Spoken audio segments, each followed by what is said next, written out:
les merveilles, c'est Chloé. Je vous présente aujourd'hui un nouvel oracle. Il s'agit du Sacred Symbols pour la divination et la méditation. C'est une des particularités de ce jeu, c'est qu'il peut être utilisé autant pour répondre à des questions précises que aussi comme support de méditation. Il a été créé par Marcela Kroll. Alors il arrive dans une boîte qui est bien solide, bien rigide, donc ça c'est cool, elle protège bien les cartes. Il est au prix de 29,47 € sur Amazon, c'est extrêmement précis. Alors peut-être que vous êtes étonné par le prix, moi en tout cas c'était mon cas, j'ai hésité à l'acheter notamment par rapport à ça. C'est vrai que un jeu comme ça, vous voyez, il n'est pas hyper épais, on n'est pas sur un coffret hyper travaillé avec, je pense à des coffrets où vous avez un gros coffret plus à l'intérieur une boîte cloche avec un beau livret en couleur, avec un papier glacé et tout ça. Pour un jeu comme celui-ci, j'ai plus l'habitude, moi, d'avoir un prix qui tourne autour des 21 €. Donc là, c'est plus que d'habitude. Je sais pas vraiment la raison. En fait, j'ai pas identifié. Est-ce que c'est parce qu'il y a des taxes ou quoi? J'en sais rien. Parce que j'ai remarqué que depuis qu'ils ont passé la loi... les taxes qui viennent quand on fait des achats en dehors de l'Union européenne. Pendant un temps, on se retrouvait avec la bonne surprise du facteur qui vous dit il y a 15 € à payer de taxes que vous ne saviez pas. Maintenant, en fait, j'ai remarqué aussi sur Etsy, le prix, quand vous payez, en fait, au moment où vous achetez votre jeu, vous payez les taxes. C'est pour ça que du coup on a des prix qui sont élevés, mais bon, au moins on n'a pas de la surprise ensuite d'avoir le facteur qui vous dit en fait c'était plus cher, quoi. Donc je me dis que c'est peut-être, il y a peut-être une histoire de taxes là-dedans. En tout cas, je vous le présente parce que je trouve qu'il vaut vraiment le coup. C'est vraiment un jeu qui est extrêmement précis, direct, très clair, je trouve aussi, dans sa façon de nous parler.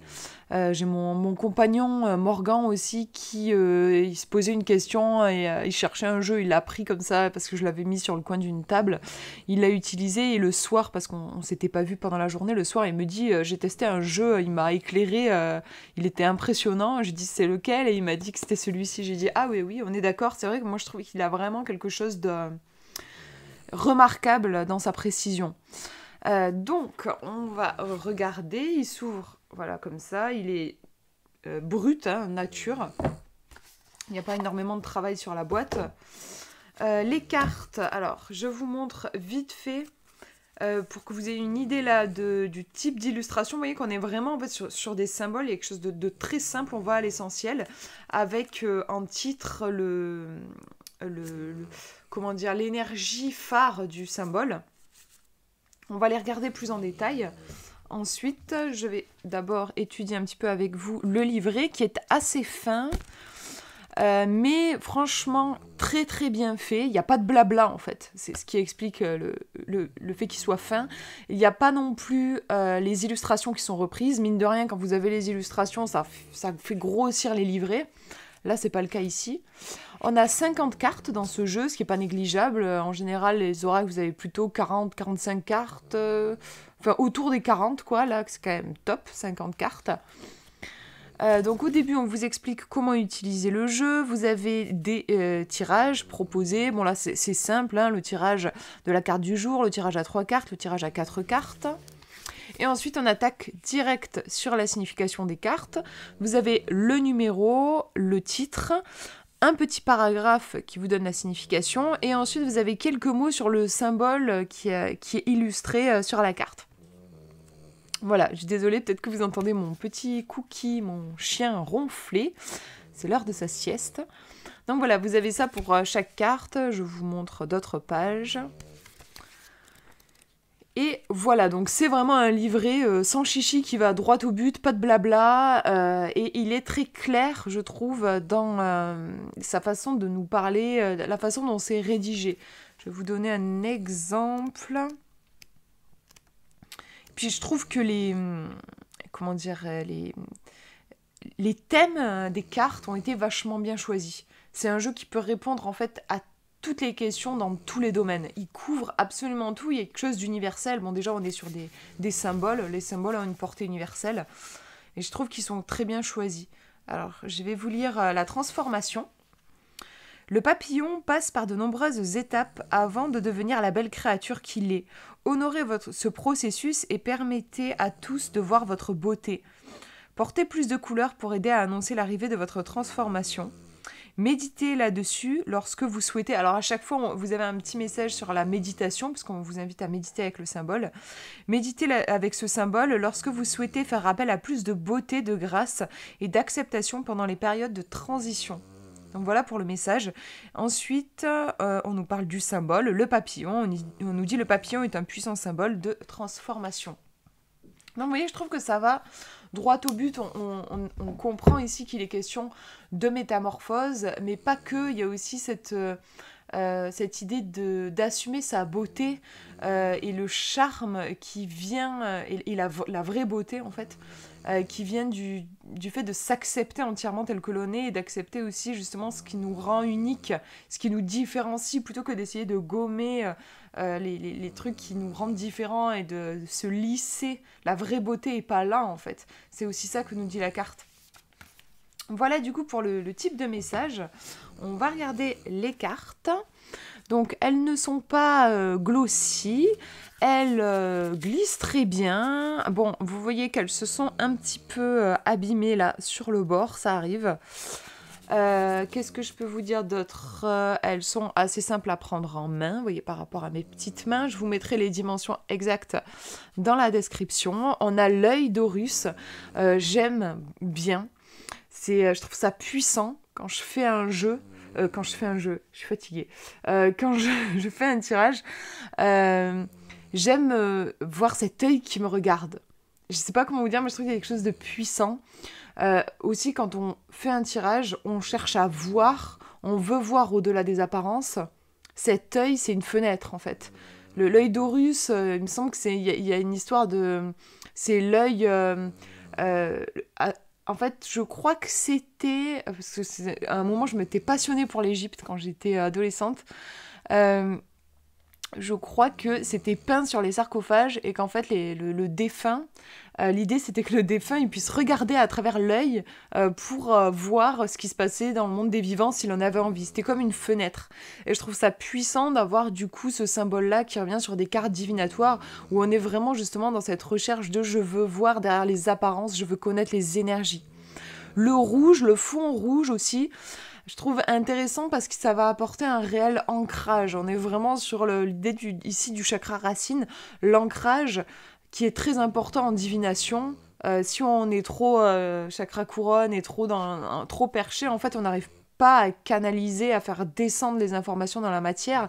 Donc, je trouve intéressant le dos avec voilà, cette combinaison entre la spiritualité, qui pour moi est représentée par l'œil, et ce rouge du côté matériel. Et ce jeu, il est comme ça, en fait, je trouve qu'il est pas forcément, alors ça reste subjectif, hein, mais je le trouve pas particulièrement beau. Même le dos, je sais pas, je le trouve pas particulièrement joli. Mais c'est fort dans ce que ça je vais y arriver. Dans ce que ça transmet énergétiquement. Et je trouve que c'est pour ça que j'avais à cœur de vous le présenter, ce jeu, c'est que pour moi, un oracle, j'achète un oracle avant tout parce que c'est un outil. Pour moi, ça me permet de travailler, d'avoir des réponses à mes questions. Et aujourd'hui, on voit beaucoup de jeux qui sont absolument sublimes, avec des illustrations, c'est des vrais tableaux, des illustrations qui sont hyper travaillées. Mais finalement, c'est pas ces jeux-là qui sont les plus pertinents en termes d'outils. Moi, je le vois dans ma pratique, ce jeu-là va bien mieux me répondre que des jeux. Alors j'en ai des jeux qui sont superbes, mais honnêtement, c'est pas des bons oracles en fait. Ils ne répondent pas bien aux questions. Parce que je pense, sur ces jeux hyper travaillés sur le plan de l'illustration, on s'éloigne de ce qu'est un oracle de base. Un oracle de base, c'est avant tout des symboles. Et voilà, aujourd'hui, je trouve on est tout de suite dans cette recherche d'esthétique. Bon, il n'y a pas de mal à ça, mais c'est vrai que je trouve dommage quand ça prend le pas finalement sur le sens profond des choses. Mon chien qui se m'a ronflé de plus en plus fort.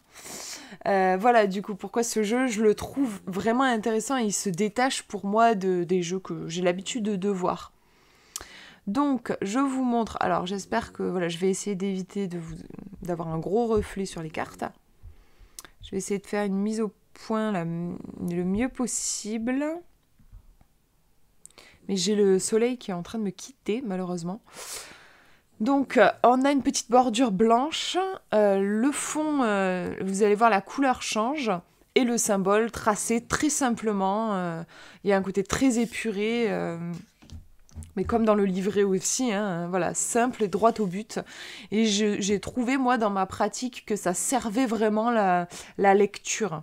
Le fait que ce soit épuré comme ça laisse beaucoup de place à l'intuition et ça évite aussi, je vous parlais de ces jeux qui sont avec des illustrations sublimes, mais franchement, dans ces illustrations, vous avez le regard qui va se perdre dans les détails.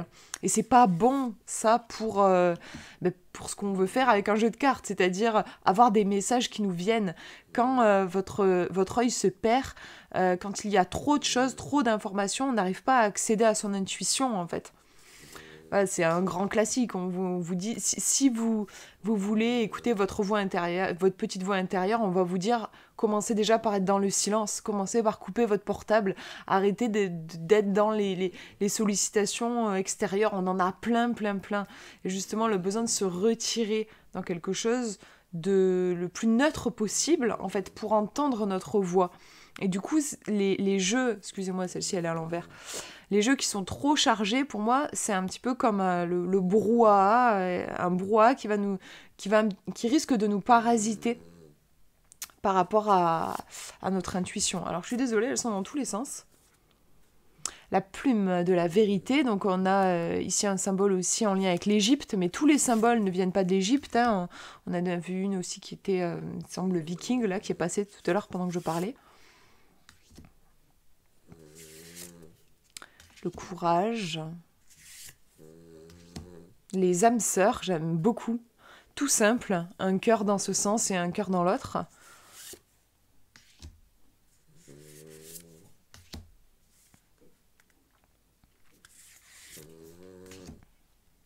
Magnifique celle-ci, c'est la représentation en fait de la lumière au bout du tunnel.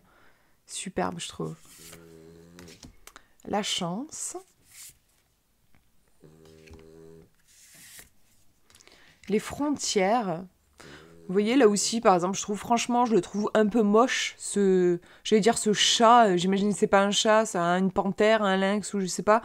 Honnêtement, je le trouve assez moche, mais n'empêche qu'on nous parle de frontières, et que du coup, il y a justement, c'est intéressant, en fait, il crée un petit peu cette réaction de recul, et je crois que je l'avais lu, parce que je regarde les commentaires avant d'acheter un jeu, et une personne qui avait dit, genre, mais il est moche ce jeu, je l'aime pas, il y a qu'à voir la gueule du chat dans les trucs des limites. Moi je trouve ça intéressant justement et je pense que c'est pas anodin d'ailleurs.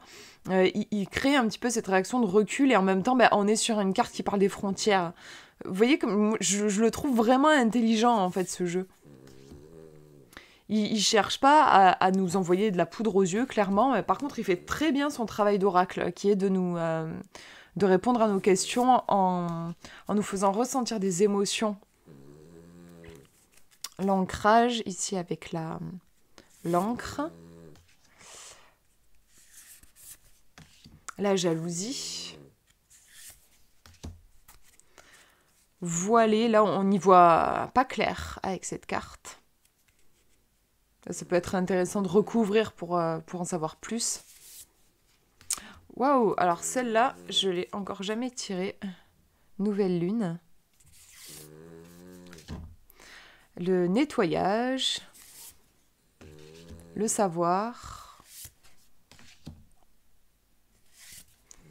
L'ombre. J'aime beaucoup aussi la façon dont elle est illustrée. Ça rappelle les cauchemars d'enfants, je trouve.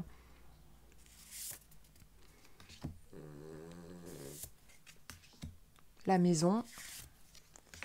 La mort. Vous voyez, je trouve que les thèmes qui sont abordés sont vraiment, vraiment puissants. Il y a autant, du coup, des symboles qui sont doux dans leur message, comme le fer à cheval qui nous parle de chance, et puis il y en a qui sont plus compliqués, comme l'ombre, les limites. Donc on a un jeu qui va couvrir autant l'ombre que la lumière. On a les éléments qui sont présents aussi, hein.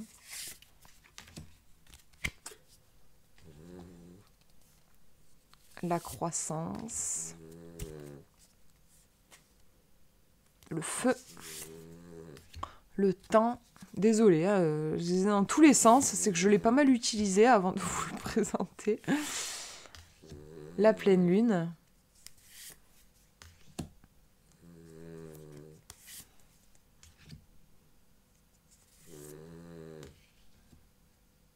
La bonne fortune.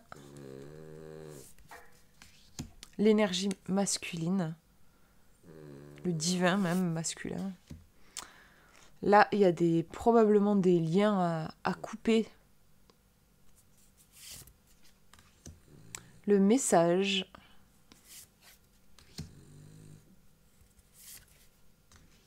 Magnifique celle-ci. De toute façon, moi, à chaque fois qu'il y a une clé sur un jeu, je suis toujours à fond. J'adore ce symbole. Et l'œil qui revient ici. Et voilà, du coup, pour la dernière carte. Et ben voilà pour cette présentation. J'espère que ça vous aura plu, que ça vous aura inspiré. Je trouve que c'est un jeu qui sort vraiment du lot. Je vous fais de gros bisous. Prenez bien soin de vous.